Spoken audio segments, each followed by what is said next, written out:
Hi, everyone. Sorry for some technical difficulties there, but welcome to our Digital Credentials Summit 2021, Igniting the Talent Continuum. I'm Rob Abel. I'm the Chief Exec here at IMS Global Learning Consortium, and we have 4 days of virtual sessions for you at this summit. I hope you can tune into them as many as possible or watch them later. I'm certain you will not be disappointed.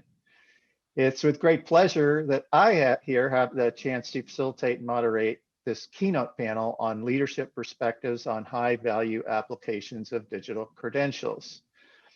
A little history: in around the 2014, 2015 timeframe, IMS chose a strategic direction to undertake work on digital micro-credentials because it was becoming clear that as we move forward here into the future of education and learning, we're going to need to think differently about what learners get from their educational experiences. Simply put, learners need to get a lot more, especially in terms of verifiable credentials that connect them to greater opportunity.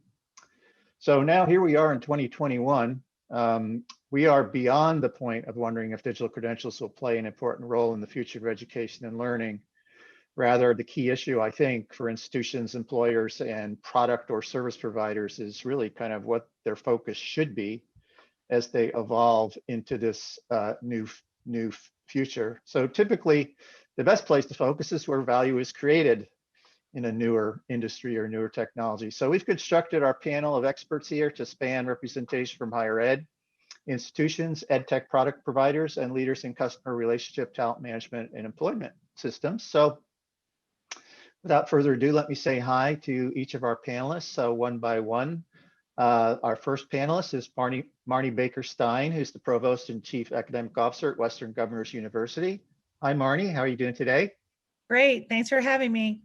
Yeah, thank you for being here. Second, I'll introduce Susan Morrow, who's Vice President for Product Management at Education Cloud for Salesforce.org. Hi there, Susan. Hey, Rob. Third, we have Matt Levy, who's the Executive Vice President and General Manager for Education Publishing at Wiley. Hi, Matt. How are you today? Hey, Rob. Thank you for having me here. Yep. Thank you for being here. And last but not least, we have Kendra Bittner, who's the Senior Director for Software Development at Workday. Hi, Kendra. How are you? Hi, Rob. Thanks so much for having me. Excited to be here. Okay, so we have some questions we're going to start off with here that we gave the panel some time to think about ahead of today. We're also probably going to see some questions from the audience, and if they look interesting, I'll feed those into the mix. We'll kind of just see where the discussion takes us. I think we'll have plenty to cover here in a relatively short amount of time. So let's get to it. The overall goal, panelists, is to share where you and your organization see the key opportunities now and in the future of digital credentials. So our first question is, how would you describe the commitment to digital credentials at the executive level of your organization, and why would you characterize it in that particular way? And on this first question, I'd like to start with Marnie Baker-Stein from Western Governors University. Marnie? Great. Well, I would say that the executive team's basically support of digital credentials is as high as it could get. We've spent the last year, WGU is a competency-based university, so we've spent the last year figuring out how to package each of our competencies in an open badge standard and tag them to skills data. And I've been working really hard to think about how we can share competency-based achievements with other schools as well as with HR systems. We have put a tremendous amount of work into that. We have big teams involved in that work. And that is really leading up then to us figuring out how to unbundle our degree programs into the future. And we really want to have a skills-based, competency-based employer demand rationale or logic for how we do that. And this has been the first step that has been really helpful in us understanding what that program development roadmap is, as well as figuring out how do we surface these micro achievements to students along the way to degree. Wow, okay, that sounds quite comprehensive. Matt Levy from Wiley, how would you describe the commitment to digital credentials at Wiley? Hey, Rob, our commitment is extremely high. I think perhaps different than the way Marnie was describing it. Our interest is as mile markers on the road from when we first come into contact with a learner to the jobs that we're preparing them for. And we've been reorganizing our organization into alignment with those job areas. So for example, in my area, we have an area that's computer science and engineering. And it's very important to us to know in each course, in each, whether that's an academic course or a postgraduate course, where the student is coming onto this highway and where we're dropping them off this highway.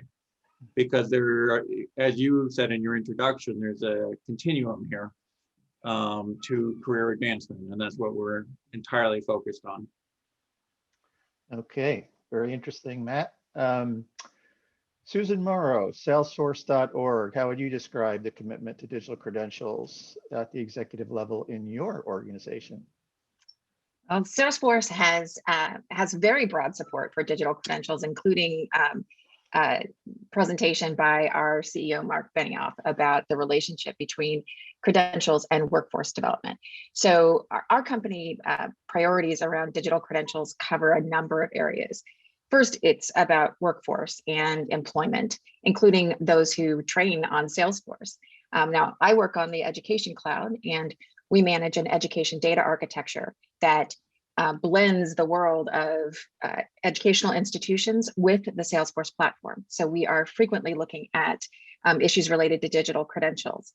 But I would say probably the biggest thing that holds us together in terms of the priority of digital credentials across the company is the importance really of equity and of equal access to opportunity. So you see that at every level of learner, from primary all the way through post-secondary, whether it's traditional degrees or other degrees. And so we have a very broad and extensive support for credentials.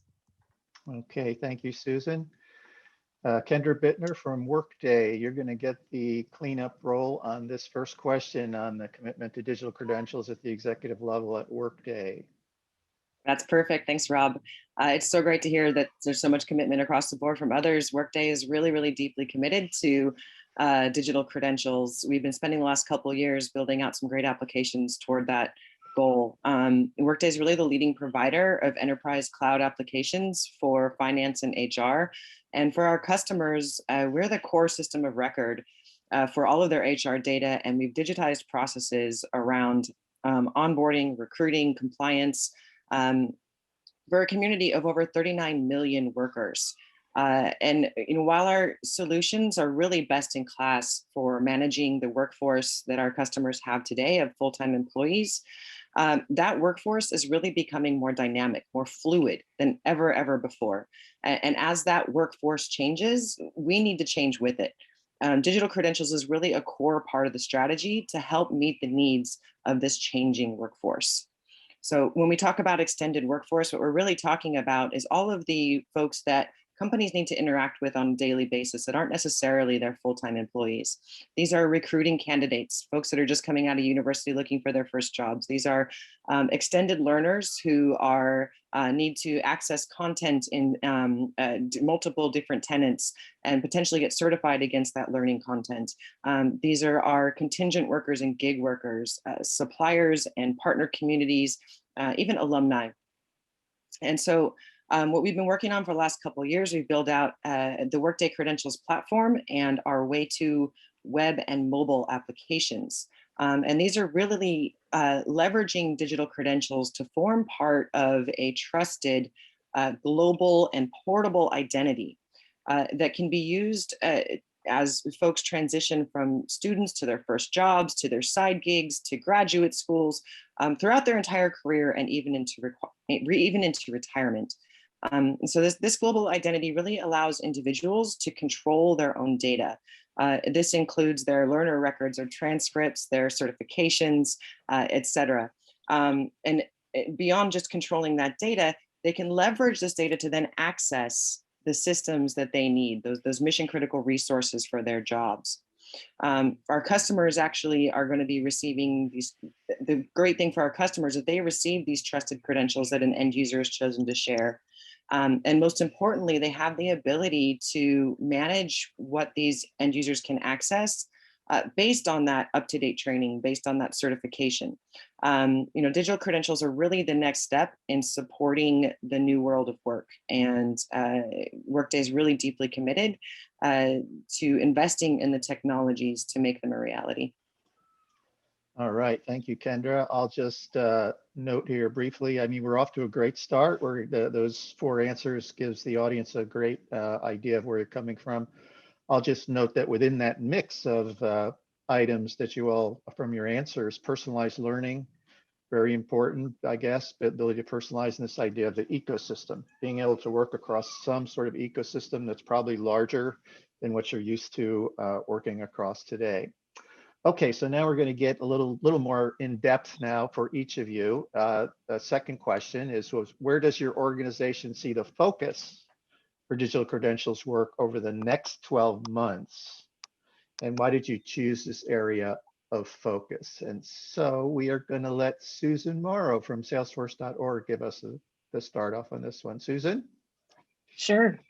In the next 12 months, we'll keep working in all of the major areas where we overlap with credentials. So just to put a fine point on that, right now there are over 1 million jobs available in the Salesforce ecosystem. So our Trailhead product is very oriented towards credentialing and to personalized learning and to all of the development that is focused around certifying against Salesforce. It's a tremendous opportunity. But what that really brings home is that this is a year unlike any other. There are a lot of changes that have happened in the last year that we have to accommodate and think through. One of them is the pressing need for employment, hence our work with Trailhead. In my team, though, we're looking at all of the changes around educational institutions. So when we look at some of the most pressing issues for educational institutions in the next year, one of them is going to be continuing to prove the value and clarify the path between education and employment. Another area that we work very closely in is in recruiting and admissions. And in a test optional world, how it is that you evaluate a candidate, what the standards are of the learner record for college readiness is a critical area that we're focused on. So in the next year, we expect to be advancing our learner record and the way in which we work with learner records across our data architecture with some very specific applications and considerations of the points in the system where there are the greatest amount of friction. Another area I'll list, which I know is likely of interest to many people who are attending, is for transfer students. The increase in the use of transfer credits and the behavior around transfer has again been unparalleled in the last year. What does that mean in terms of all of the hurdles that students face as they take their learning from one institution to another? That is squarely in the area of digital credentials around learner records, and it's absolutely something that we'll be looking at in the next 12 months. Okay, so the learner record. Kendra from Workday, where does your organization see the focus for digital credentials work over the next 12 months? Yeah, absolutely. So over the next 12 months, my organization is really going to be focused on building out the platforms and tools needed to meet the credentialing use cases for our application development teams. We'll also be working with some early adopter customers to validate some user experiences. I've mentioned credentials platform and the way to mobile and web applications already. This platform really provides our customers the ability to issue and verify their own set of credentials. And with Way2, that end user, it gives that one-stop shop for them to manage all of their credentials and to access all of the systems they've been granted access to. So we're working really closely with some early adopter customers. We're looking to support our Workday learning products. We're also working really closely with our recruiting applications to really define that new set of experiences for candidates that are coming in with these verified credentials.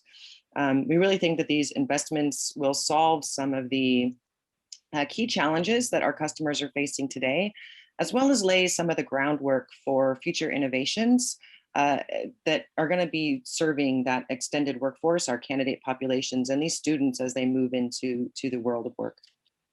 Oh, great. Thanks, Kendra.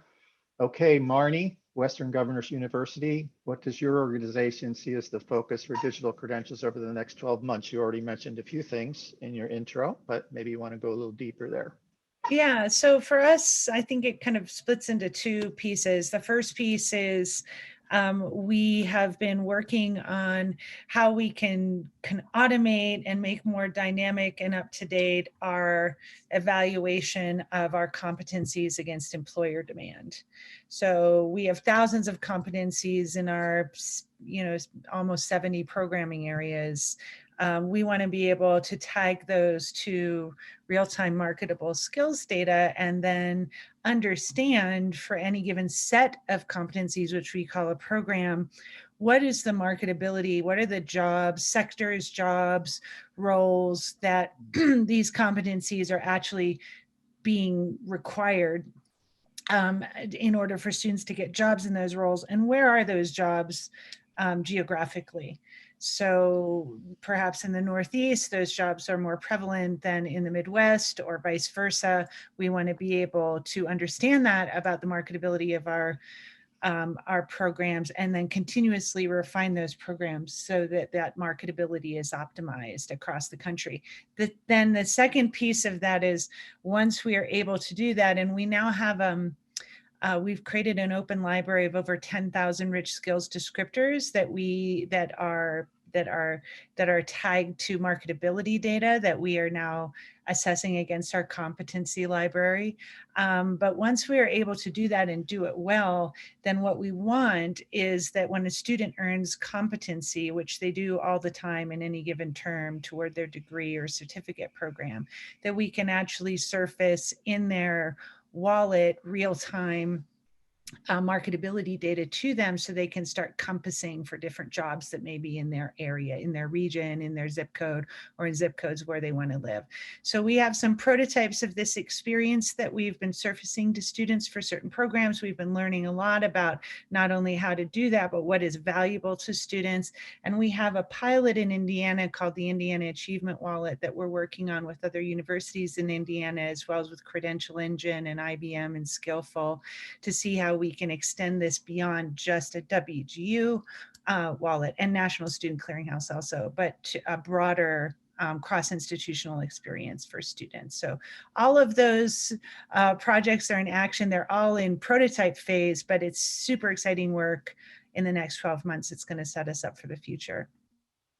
All right. Well, it sounds like things are beginning to fit together here. We've got the evaluating or capturing of competencies with rich skills. We've got learner record, working on the learner, that was Marnie. Then we have working on the learning record from Susan. Then we have the credentials employment recruiting platform with sovereignty from Workday. So Matt Levy from Wiley, you get to be the fourth person to weigh in on this. What does your organization see the focus for digital credentials work over the next 12 months? Over the next 12 months, I see 3 areas of primary focus.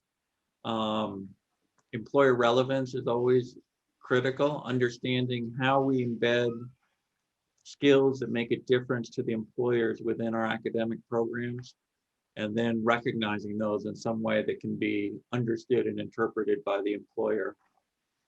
Authentic assessment is another of the areas where we put a lot of emphasis. And by that, I mean understanding what students can actually do, what learners can actually do with the information, the knowledge that they've acquired, whether they can put it to good use. And third, lowering the cost of education. We see digital credentials as being critical to allowing learners to get job market recognition at quicker, at accelerated increments through the learning process.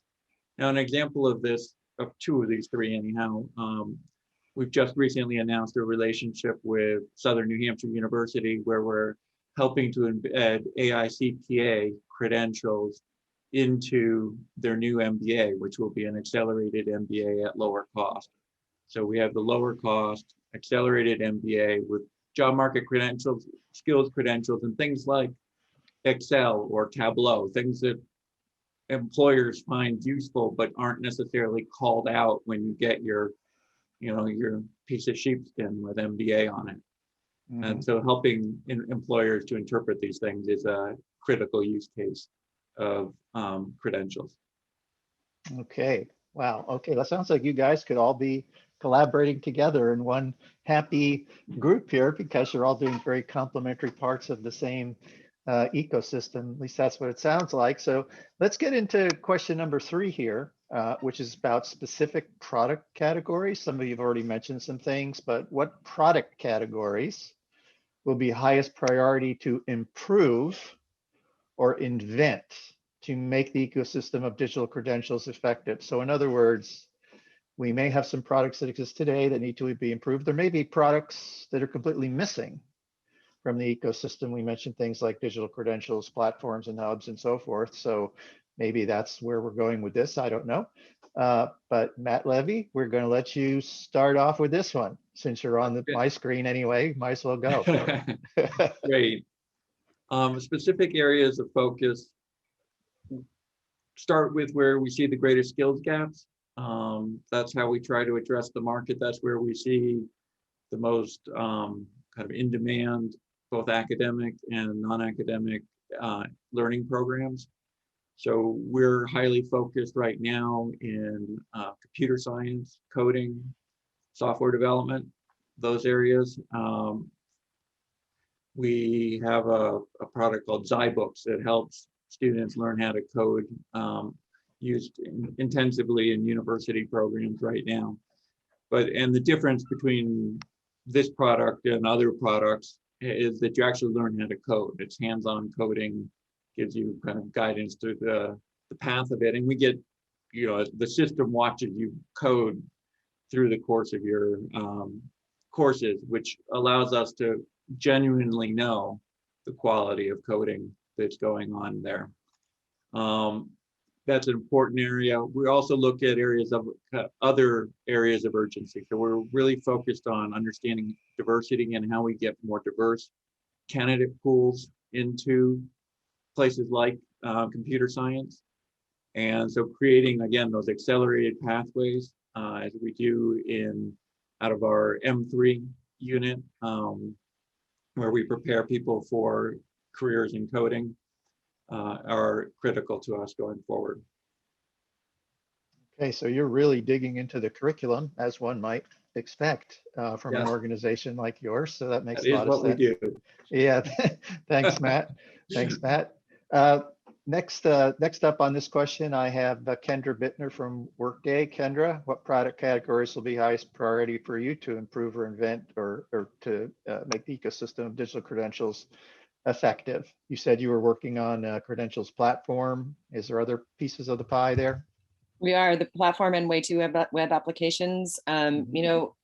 Workday really has kind of its own built-in ecosystem, if you will, of employers, and again, over 39 million end workers. So we're really focused right now on empowering this set of this user set, this population to evolve and meet some of the challenges that they're facing today around their recruiting and hiring practices. And so we're focusing a lot there, but we're also looking to the future. And we're investing in the advancement of interoperable standards like open badges and W3C verifiable credentials. We really feel like the universities are going to play a key role here in the issuance of verifiable credentials that support their student populations entering into the workforce for the first time, or reskilling, or continued education for their career developments. We're investing heavily in giving candidates and those lifelong learners the tools that they're going to need for their entire careers. But these are really most valuable when they have lots of very rich data from lots of different sources. And so, while Workday also has a role to play in its issuance of credentials as well as the core system of HR, we will be issuing things like employment history or skills that they've gained on the job from on-the-job training. This verified data, we're hoping really is going to support the larger ecosystem and be able to support a reduced cost and time for background checks, as well as faster hiring and admission processes for everyone involved in that ecosystem. We believe that having this kind of added ability to have these real-time checks for up-to-date training, for your certifications, to make sure that you have the skills that you require before allowing you to authenticate to a resource or to a system that you need is really going to solve a big need across lots of different industries and lots of different areas. And we're seeing lots of other players also invest in this type of functionality. We feel like companies like the ones here that are investing in these capabilities and continue to improve their offerings with the ability to issue credentials and verify digital credentials are really going to be what makes this ecosystem successful. Okay, great, Kendra. Thank you. Susan, Salesforce, what product categories will be highest priority to improve or invent? Well, I want to speak for a moment about recruiting and admissions. And we just released a new product, Salesforce Admissions Connect.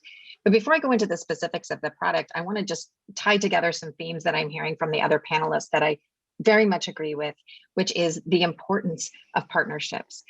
Partnerships everywhere and working together and not being solo and thinking independently about how we're going to all make money on credentials. That's not it, and it won't work. So actually, Salesforce works closely with many different institutions and vendors and partners, including Workday and WGU. We learn a lot from the innovation there. So in recruiting and admissions, let me tie that together to the idea of where we focus. We just released a product here. We have partnered with Acro, which is also a partner, of course, for IMS Global. We also have partnered with the Common App. Both of these organizations have a mission around improving access to education, equitable access to education. And when you look at that, if that's your mission and that's your goal, then you need to be looking at data. And you need to look at the portability of data and the ease by which data can be understood and shared. So recruiting and admissions, while it looks at that the pre-post-secondary phase to be as globally neutral there as possible. When you look at that, what that record, and I mentioned before the importance of the learner record, well, that learner record could be used for any type of institution or credential. It could also be used to go directly into the workforce.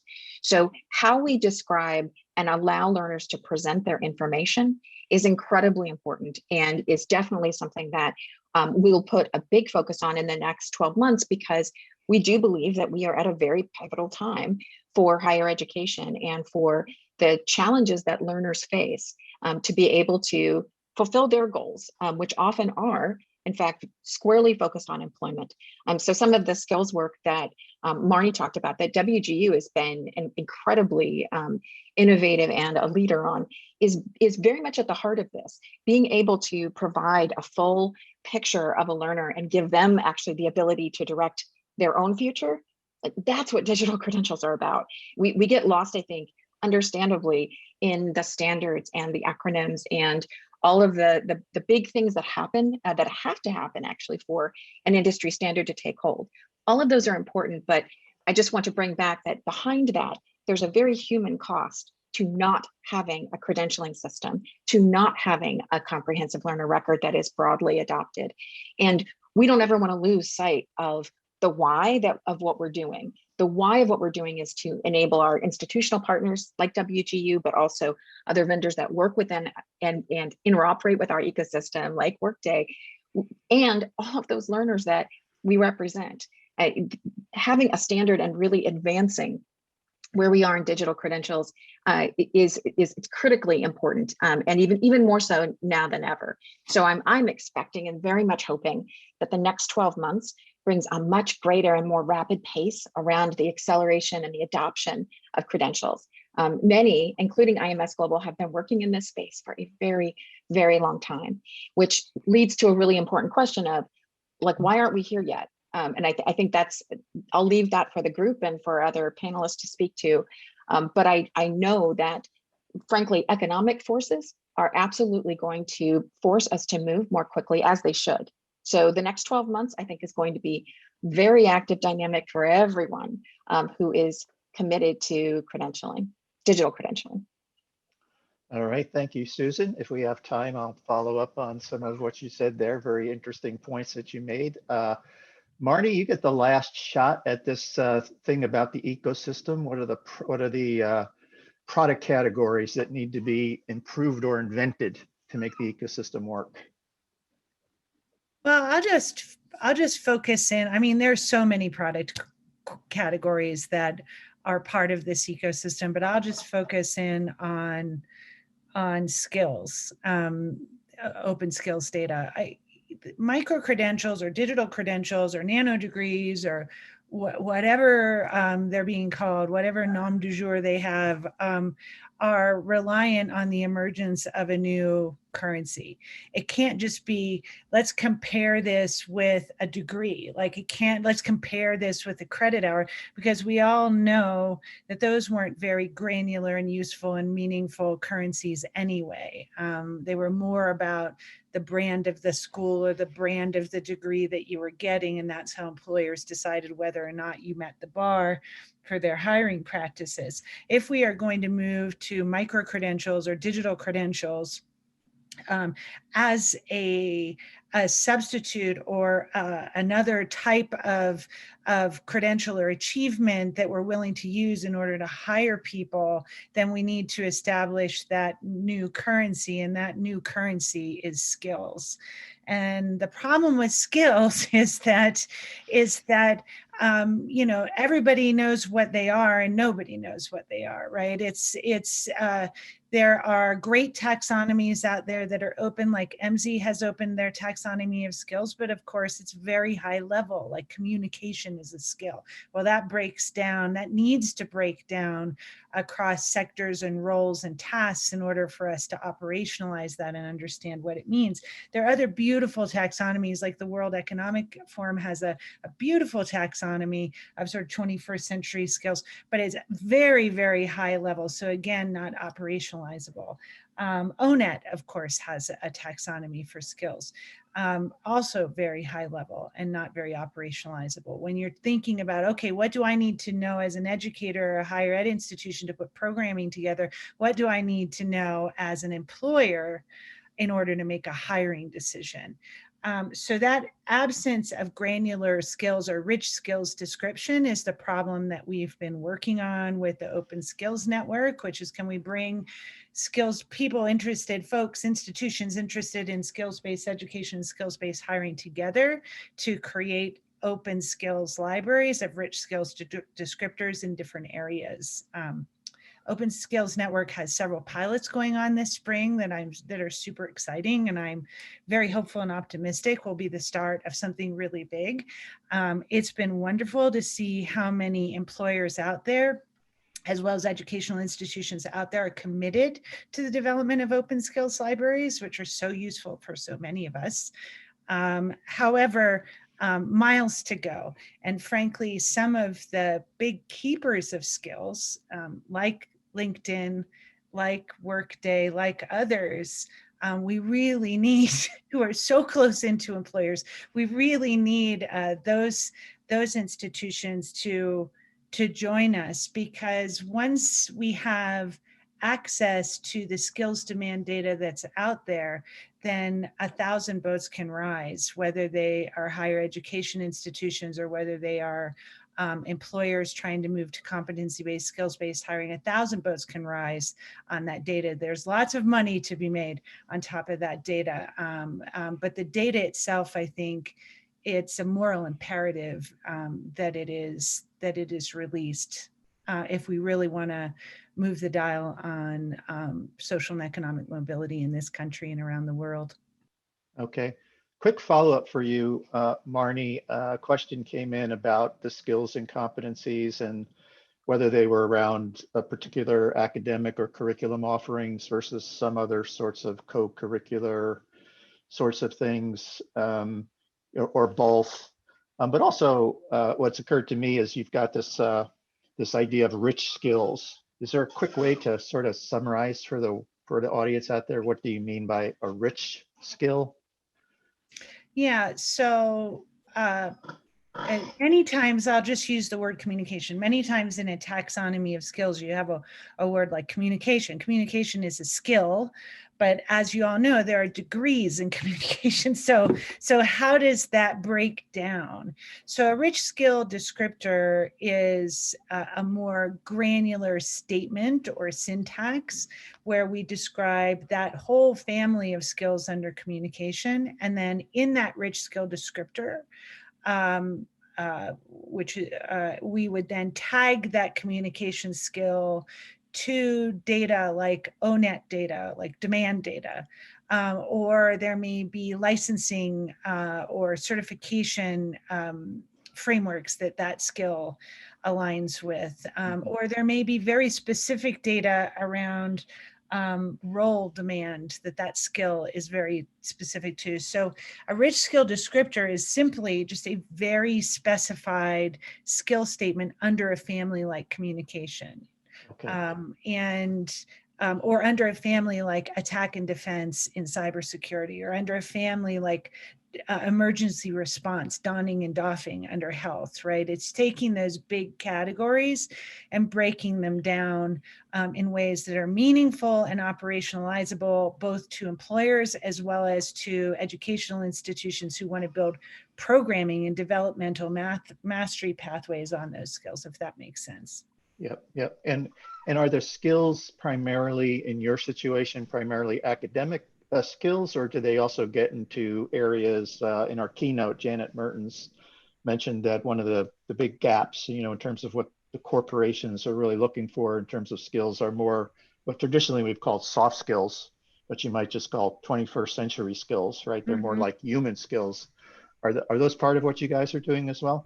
Yeah, so the skills map, so this 10,000 skills map that we're working on crosses many different industry sectors and many different academic disciplines. I think the broadest category is thinking, being, and doing.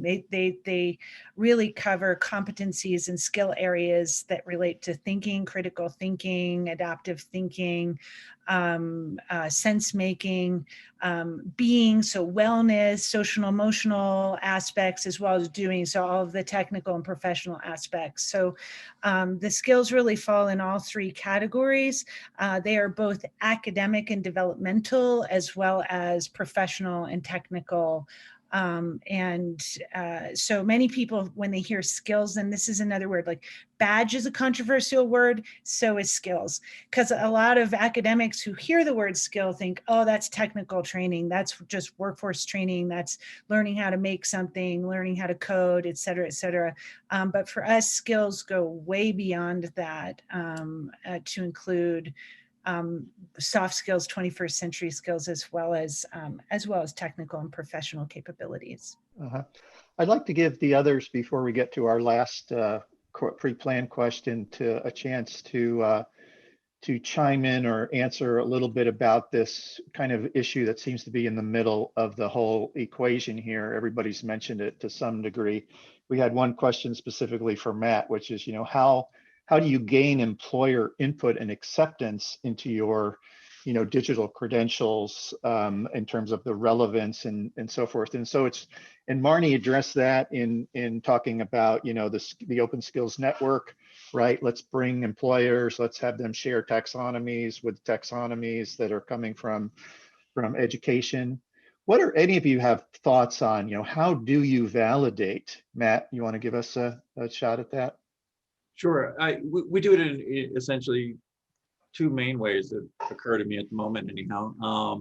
We partner with employers. So as a supplier of talent to employers directly through our M3 business, as working with employers in a variety of other contexts, for example, through our test preparation services to prepare employees for things like the CPA exam.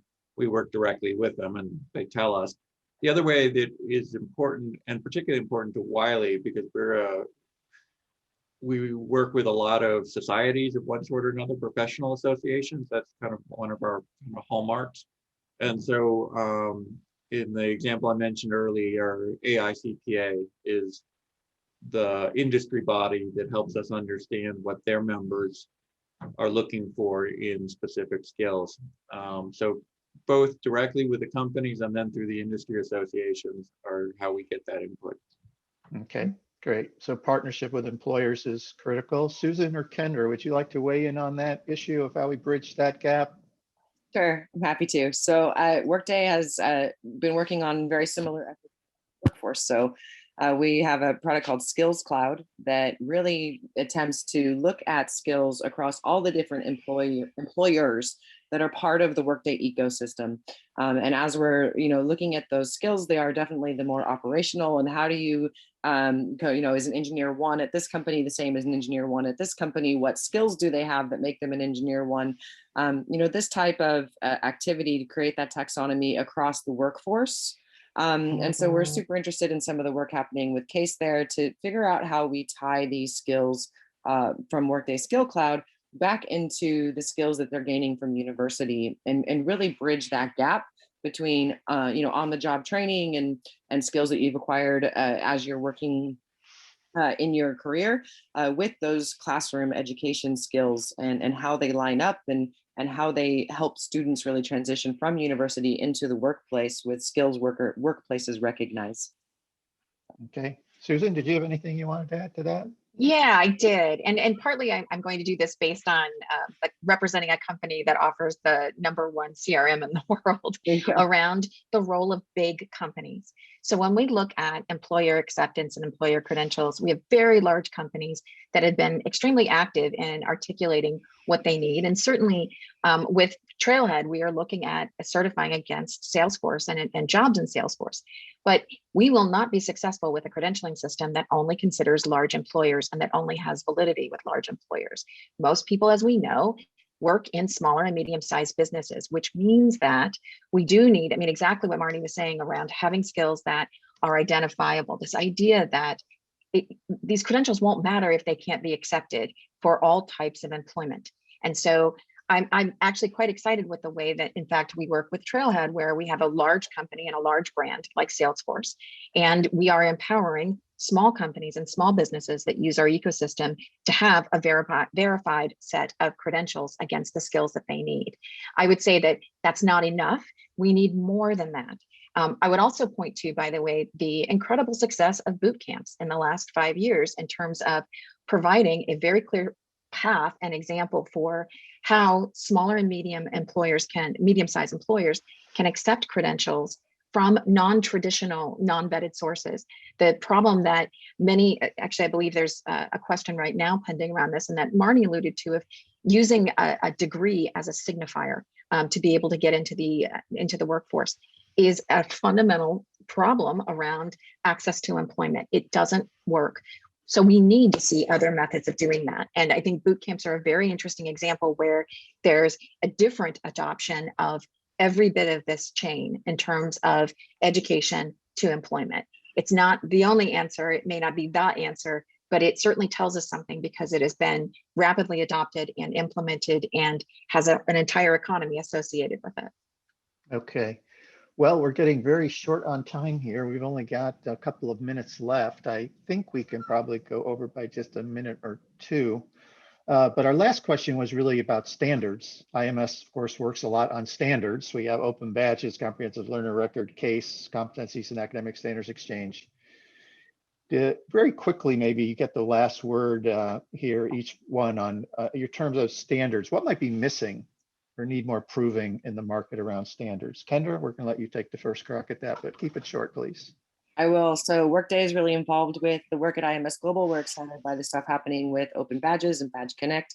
We're also really involved with the Decentralized Identity Foundation and their work with verifiable credentials. We really feel like these two have a great synergy. The Open Badge provides this shareable, discoverable artifact for skills and other credentials that you want to make public, while the W3C verifiable credential provides something more private. So a salary, for instance, that you might not want a badge around, but that there's lots of use cases around verifying. And so that, the W3C verified credential provides that mechanism to easily digitally verify in a trusted way, something that is not necessarily out in public and shareable like an open badge. And so we see these two standards really coming together around a decentralized identifier, or DID. And so we're super excited to see that work moving into the badges working group and being further developed. Being able to tie those together to that kind of global portable identity is really critical for us. Thanks, Kendra. Sure. Marty, do you have any thoughts on standards? Just that interoperability is key, and that all of the different players in the standards ecosystem really understand that we're all shooting for the same metrics, we're all shooting for the same end. It's really important to work together, as well as to clarify, like, what is the unique value proposition of each of these players, and how do we really pool resources, time, attention, and will in order to move into the future powerfully. Okay, thanks, Marty. Matt, what do you think about standards? Absolutely critical. I agree with what's been said. I think we need to capture more information to get to what Marty was talking about in terms of rich skills, but also how you know what you know. Credential Engine just came up with, what is it, 1 million badges, credentials of some sort. Half of them are non-academic. Probably some very high percentage are unused or not very valuable in the workplace because we don't know what they mean. And so getting to a deeper understanding of what they mean and how you know that the carrier of that credential actually knows what you say they know. Thank you, Matt. Susan, you get the last word for the panel today. What about standards? Well, I think I will agree with all of my colleagues that standards are really critical. But maybe I can end with, the reason standards are critical is because we're solving a human problem. So when we take the use cases of learners, students, prospective employees, people who are hungry and need a job and are looking for the path to do it, we need to look at standards through the view of, is there a path there? Is there a path to getting to the world that we know we need to get to open up access to jobs? And that is the role of standards. It cannot be a brand building exercise for anyone. It has to be a true path to being able to provide a comprehensive solution that is desperately needed in this sector. Wow, what a great way to end. I couldn't agree with you more, Susan, about that. So I wanted to personally thank all of our panelists for working together, here in IMS and our nonprofit work to improve the future of digital credentials, to improve the future of all those learners out there. So I applaud you and thank you so much. To the audience, I'm sorry you went over by a couple of minutes. I think I could easily go for another 45 minutes of questions with this panel. You're about 2 hours into about 4 days of content, so I hope you can hang in there. And so this is Rob Abel wishing you well, just saying thank you for tuning in, and I hope to see you in the IMS community sometime very soon in the future. Bye for now.